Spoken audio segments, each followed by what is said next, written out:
She walked every morning, ate salads for lunch, cut sugar, cut bread, cut everything she could think of. And in 18 months, she gained 11 pounds, all of it right here, around her belly. The problem was never what she was eating, it was when. There's a scene that happens in kitchens all over the world, and nobody talks about it. It's 9:47 p.m., maybe later. The house is finally quiet. The kids are asleep, or gone, or locked in their rooms with headphones on. The dishes from dinner are still sitting in the sink, and she opens the fridge. Not because she's hungry, not really. It's something else, a pull. A tension in the chest that disguises itself as appetite. She grabs a handful of something, cheese, crackers, a spoonful of peanut butter straight from the jar. Maybe a square of dark chocolate she keeps hidden behind the oat milk. Nothing dramatic. Nothing that would raise a red flag on any nutrition app.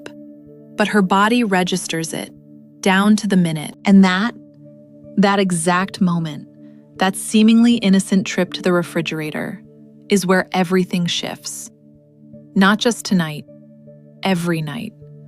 A pattern so embedded, so automatic, that she doesn't even think of it as eating. It's just closing the day. Except her body doesn't see it that way. Not anymore. I've spent years studying what happens to the female body during and after the menopausal transition. Not the surface-level stuff everyone rehashes, not the hot flashes and the mood swings, and the obligatory mention of declining estrogen, as if that single word explains everything. I'm talking about the invisible architecture underneath. The metabolic wiring that changes so fundamentally, so quietly, that most women don't even realize it happened until the evidence has already settled, thick and stubborn, around their midsection. Here's what almost nobody explains clearly. Before menopause, your body had a kind of metabolic forgiveness, a cushion. You could eat late, skip breakfast, have a heavy dinner at 10 p.m. after a long day, and wake up feeling fine. Your hormones, especially estrogen and progesterone working in tandem, acted as a buffer. They helped regulate insulin sensitivity throughout the day. They modulated how your liver processed glucose during nighttime hours.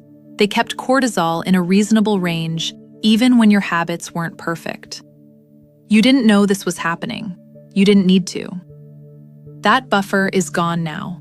Not reduced, not weakened, gone. And the moment it left, your body started obeying a different set of rules.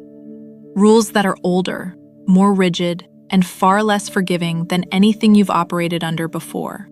Rules written deep inside your circadian biology, the same ancient system that tells your body when to wake up, when to produce cortisol, when to release melatonin, when to repair tissue, and, critically, when to store fat and when to burn it. Let me put this in terms that actually land. Your metabolism has a clock, a real one, not a metaphor. There are literal clock genes. Scientists call them PERCRYBMAL1, sitting inside every cell of your liver, your pancreas, your adipose tissue, your gut lining. These genes operate on a roughly 24-hour cycle, and they determine how efficiently your body handles food at any given hour. In the morning, when cortisol naturally peaks and light enters your eyes, insulin sensitivity is high. Your muscles are primed to absorb glucose. Your digestive enzymes hit peak production. Your thyroid hormones are active.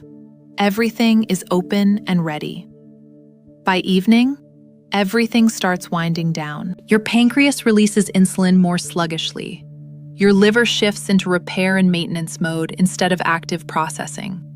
Your muscles become less receptive to glucose, which means more of it circulates in your blood, lingers there, and eventually gets shuttled into storage. And by storage, I mean fat. Specifically, visceral fat. The kind that wraps around your liver, your intestines, your kidneys. The kind that sits deep inside the belly, resistant to exercise, resistant to dieting, resistant to almost everything except understanding why it's there in the first place. Now here's the cascade. Stay with me. When estrogen was present, it partially overrode this evening decline. It kept your insulin receptors responsive well into the night. It suppressed the cortisol spike that normally accompanies late-night eating. It told your liver to keep processing instead of shutting down. It was, in a very real sense, your metabolic safety net, catching the metabolic consequences of your evening habits before they could do lasting damage. Menopause pulled that net away, so every time food enters your body after a certain hour, let's say after 7 or 8 p.m., though it varies slightly from person to person, your system handles it in a way that would have been unrecognizable a decade ago. Not slightly differently, dramatically. A study published in the journal Cell Metabolism tracked the metabolic responses of women at different hormonal stages, eating identical meals at different times. The findings were striking. Postmenopausal women who consumed more than 30% of their daily calories after 6 p.m. showed significantly higher fasting insulin levels the next morning. Their glucose clearance was slower. Their lipid profiles were worse. Their bodies were still wrestling with last night's food when the new day's food arrived. That overlap? That's the trap. Because now you're layering fuel on top of fuel that hasn't been cleared yet. And your body does the only logical thing it can. It stores the excess, right in the center, right where visceral fat accumulates fastest.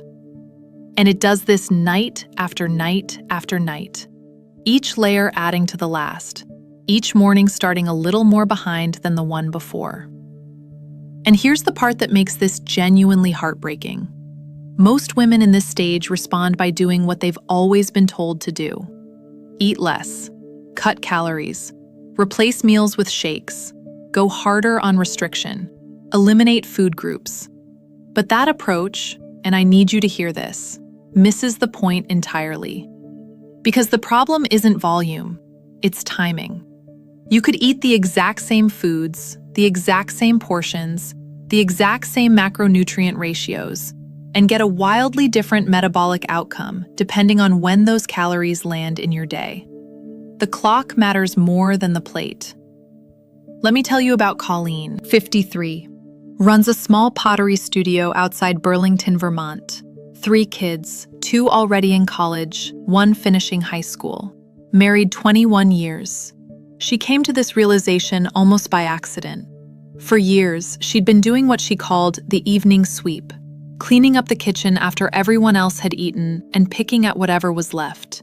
A corner of a turkey sandwich, the last few bites of her son's pasta, half a granola bar, a cookie she didn't really want but ate because it was there. Nothing excessive, nothing she'd ever think of as a problem. But it was happening between 8:30 and 10 p.m. every single night. She wasn't overeating. Her diet during the day was reasonable, balanced, mostly whole foods, not extreme in any direction. She exercised. Yoga 3 times a week, walking the dog every morning. She drank water. She slept. Well, she tried to sleep. That was getting harder too. But the belly kept growing. Slowly, stubbornly, persistently. Like something inflating from the inside that no amount of crunches could deflate. When she shifted, and I mean just one change, nothing else in her routine. When she moved her last bite of food to before 6:30 p.m. and simply stopped entering the kitchen after that, something remarkable happened. Not overnight, not in a week, but over about 5 weeks, her pants started fitting differently. The morning bloating, that heavy, waterlogged sensation she'd accepted as just how it is now, started fading.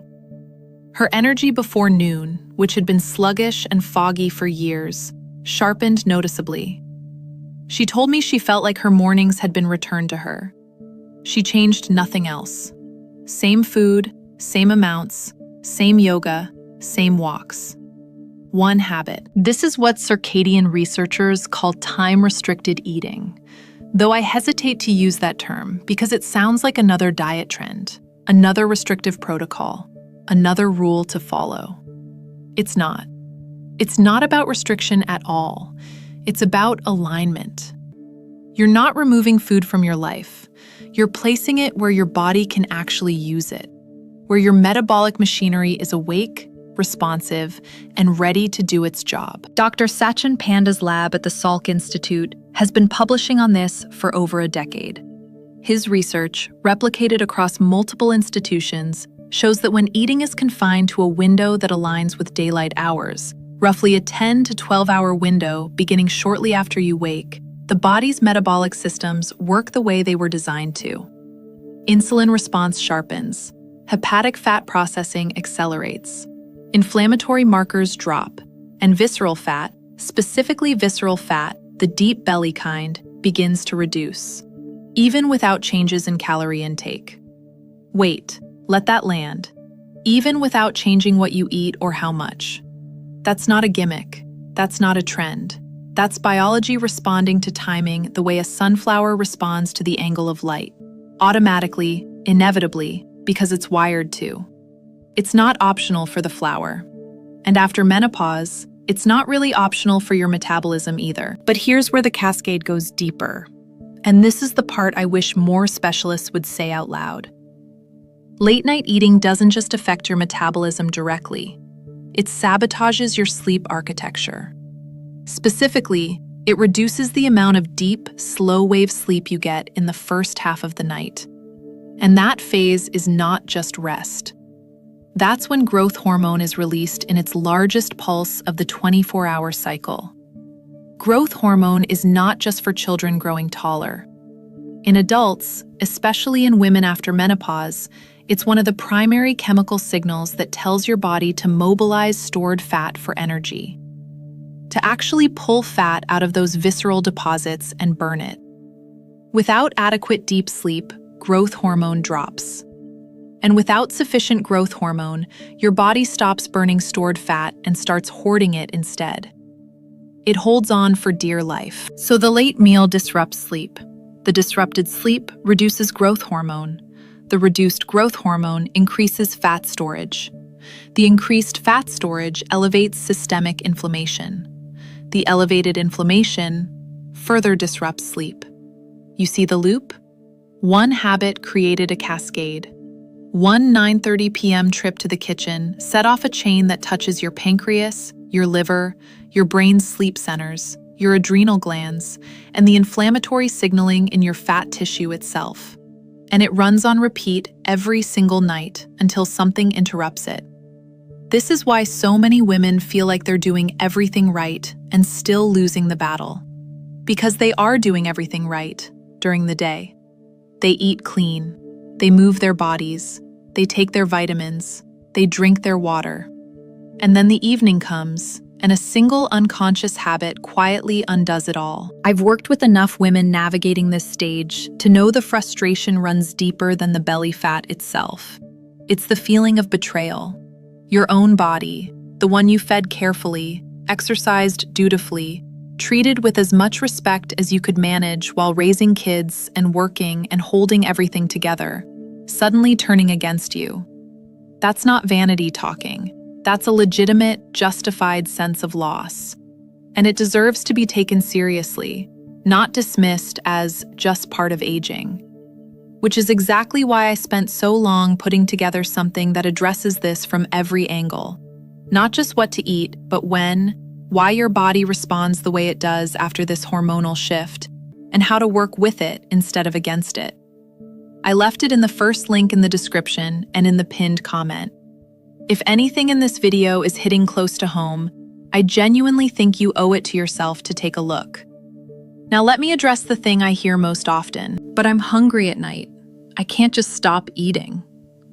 Fair, completely fair, and I would never tell you to ignore real hunger. That's not what this is about. But here's what's actually happening. The hunger you feel at 9 p.m. is, more often than not true physiological hunger. It's a cortisol signal wearing hunger's mask. After menopause, cortisol patterns change.